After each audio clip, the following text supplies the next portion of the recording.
สวัสดีครับสวัสดีเพื่อนๆทุกคนเลยนะครับวันนี้ก็ผมจะมาอัปเดตการถอนเหรียญนะครับจากเว็บที่ผมได้แนะนำไปเนี่ยครับก็เว็บ Truncity นะครับอันนี้ก็ผมจะมาถอนเป็นครั้งที่2นะครับก็ตอนนี้ก็อยู่ที่3.79นะครับผมจะทำการถอนไปหมดนะครับครับก่อนอื่นนะครับเพื่อนๆก็กดตรงนี้นะครับกดตรงที่ withdraw นะครับครับ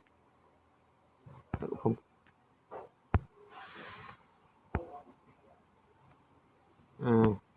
ต่อไปเลยนะครับ withdraw นะครับผมจะถอนไปหมดนะครับ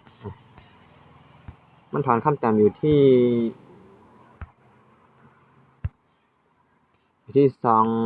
งเหรียญนะครับทุกคนสังเกตตรงนี้นะครับครับเดี๋ยวผมจะถอนไปนะครับ3.79นะครับลองถอนนะครับกดถอนนะครับ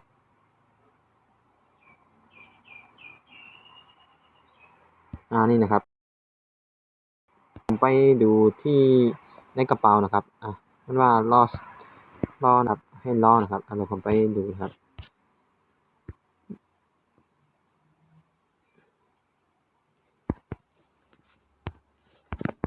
เดี๋ยวผมเข้าระบบแป๊บนึงครับนะครับตอนนี้ก็มี17นะครับก็มี7นะครับยังไม่เข้ามานะครับเข้ามาแล้วนะครับเข้าไวมากนะครับเข้ามานะครับนี่นะครับก็ยังจ่ายปกตินะครับครับใช้เวลาแค่ไม่กี่นาทีนะครับครับตอนนี้ก็มี21นะครับนะครับสำหรับเราก็จ่ายนะเอาแบบตรอนซิตี้นะครับตอนนี้นะครับยังจ่ายอยู่นะครับ